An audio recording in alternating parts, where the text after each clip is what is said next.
ಪ್ರೀತಿಯ ವಿದ್ಯಾರ್ಥಿಗಳೇ, ಇಂದು ನವೋದಯ ಸಾಹಿತ್ಯವನ್ನು ಕುರಿತು ಚರ್ಚೆ ಮಾಡೋಣ.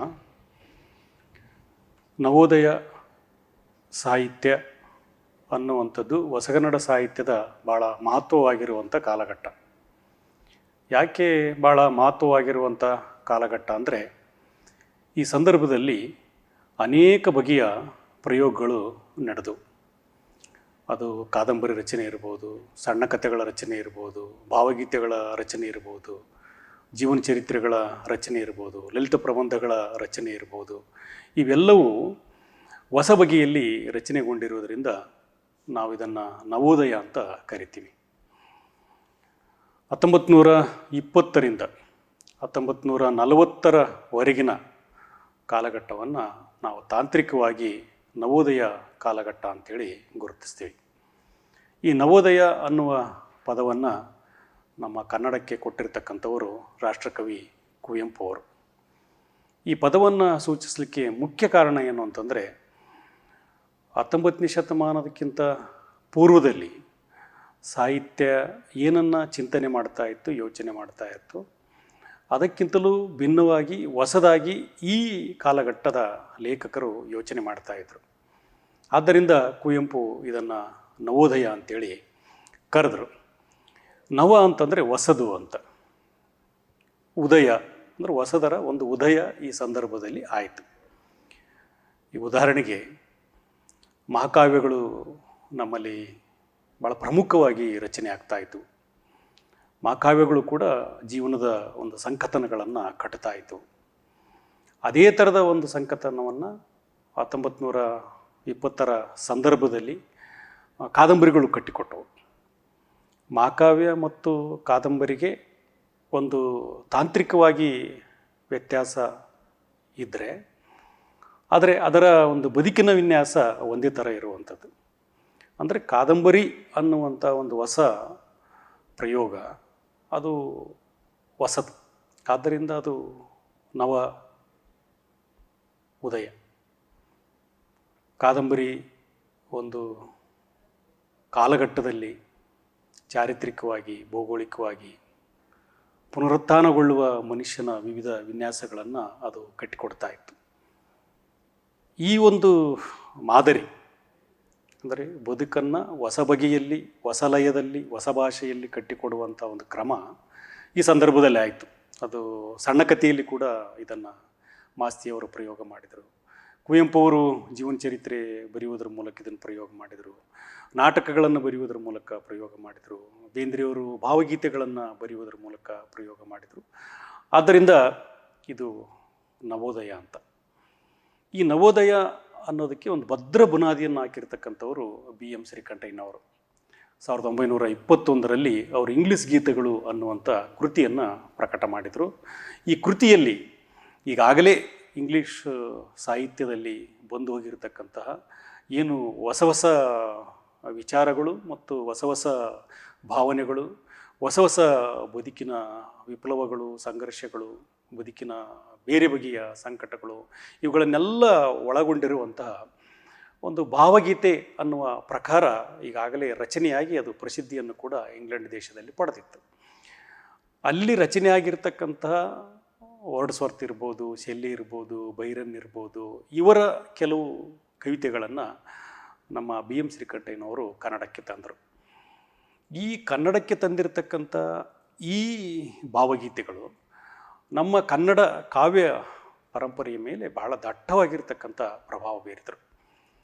ಬಹಳ ಮುಖ್ಯವಾಗಿ ನಮ್ಮ ಜನಸಾಮಾನ್ಯರು ಯಾವ ಥರದ ಕಷ್ಟಗಳನ್ನು ಅನುಭವಿಸ್ತಾ ಇದ್ದಾರೆ, ಸಂಭ್ರಮವನ್ನು ಅನುಭವಿಸ್ತಾ ಇದ್ದಾರೆ, ಸುಖಗಳನ್ನು ಅನುಭವಿಸ್ತಾ ಇದ್ದಾರೆ, ಒಂದು ದೈನಂದಿನ ಜೀವನದಲ್ಲಿ ಯಾವ ಥರದ ಒಂದು ಜೀವನವನ್ನು ಕಟ್ಟಿಕೊಳ್ತಾ ಇದ್ದಾರೆ, ಇದನ್ನು ಬಹಳ ಮುಖ್ಯವಾಗಿ ಇವರ ಈ ಕೃತಿ ಯೋಚನೆ ಮಾಡ್ತಾ ಇತ್ತು.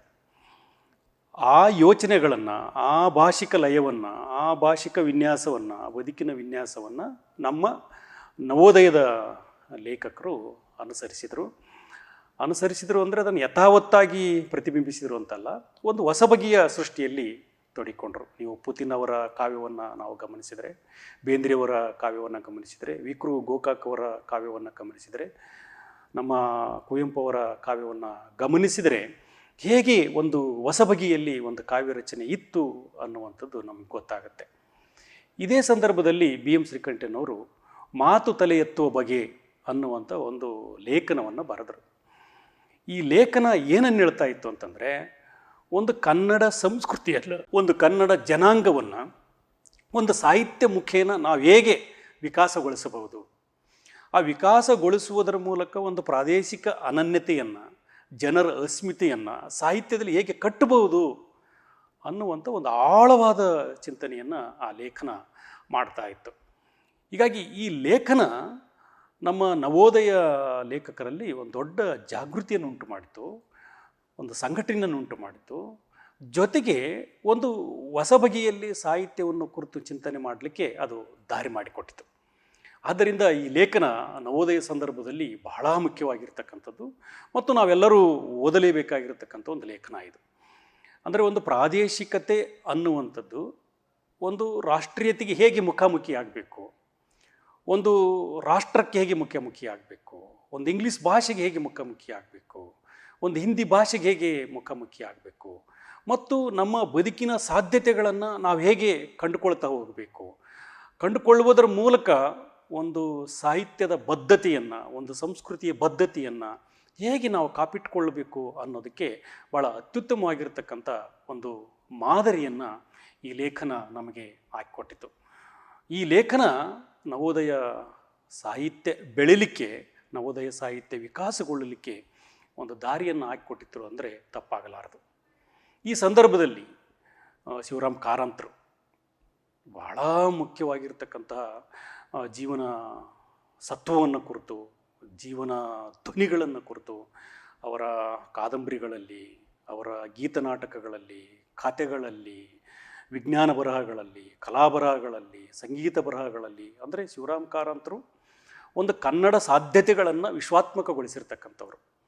ಏನೆಲ್ಲ ಮನುಷ್ಯ ಜ್ಞಾನವನ್ನು ಸೃಷ್ಟಿ ಮಾಡಿದ್ದಾನೆ ಜಗತ್ತಿನಲ್ಲಿ, ಆ ಜ್ಞಾನಕ್ಕೆಲ್ಲ ಮುಖಾಮುಖಿಯಾಗಿರ್ತಕ್ಕಂಥವರು ಶಿವರಾಮ್ ಕಾರಂತರು. ಹೀಗಾಗಿ ಶಿವರಾಮ್ ಕಾರಂತರು ಈ ನವೋದಯ ಸಾಹಿತ್ಯವನ್ನು ಬೆಳೆಸುವಲ್ಲಿ ಭಾಳ ಪ್ರಮುಖವಾಗಿರುವಂಥ ಪಾತ್ರ ವಹಿಸಿದವರು. ಅದೇ ರೀತಿ ಕುವೆಂಪು ಅವರು ರಾಮಾಯಣ ದರ್ಶನ ಅಂತಕ್ಕಂಥ ಒಂದು ಮಹಾಕಾವ್ಯವನ್ನು ಬರೆದರು. ಮಲೆಗಳಲ್ಲಿ ಮದುಮಗಳು ಮತ್ತು ಕಾನೂರಿನ ಗಡಿತಿ ಅನ್ನುವಂಥ ಒಂದು ವಿಶ್ವಮಟ್ಟದ ಕಾದಂಬರಿಗಳನ್ನು ಬರೆದರು, ವಿಮರ್ಶೆಯನ್ನು ಬರೆದರು, ನಾಟಕಗಳನ್ನು ಬರೆದರು, ಒಂದು ವೈಜ್ಞಾನಿಕವಾದ ಲೇಖನಗಳನ್ನು ಬರೆದರು, ಭಾಷಣಗಳನ್ನು ಮಾಡಿದರು. ಆ ಮೂಲಕ ಕನ್ನಡತನ ಅನ್ನುವಂಥ ಒಂದು ಭಾಷಿಕ ಸಾಧ್ಯತೆಯನ್ನು ವಿಶ್ವಾತ್ಮಕಗೊಳಿಸುವಂಥ ಸಾಹಿತ್ಯ ರಚನೆಯನ್ನು ಕುವೆಂಪು ಅವರು ಈ ಕಾಲಘಟ್ಟದಲ್ಲಿ ಮಾಡಿದರು. ದ.ರಾ ಬೇಂದ್ರೆಯವರು ಅವರ ಕಾವ್ಯಕ್ಕೆ ಒಂದು ಹೊಸ ಧ್ವನಿಯನ್ನೇ ಕೊಟ್ಟಿರ್ತಕ್ಕಂಥವ್ರು. ಅವರ ಕಾವ್ಯದ ಮೂಲಕ ಹೊಸ ಮನುಷ್ಯನ ಹುಡುಕಾಟದಲ್ಲಿ, ಹೊಸ ಸಮಾಜದ ಹುಡುಕಾಟದಲ್ಲಿ, ಹೊಸ ಸಂಸ್ಕೃತಿಯ ಹುಡುಕಾಟದಲ್ಲಿ ತಮ್ಮನ್ನು ತೊಡಗಿಸಿಕೊಂಡಿರ್ತಕ್ಕಂಥವ್ರು.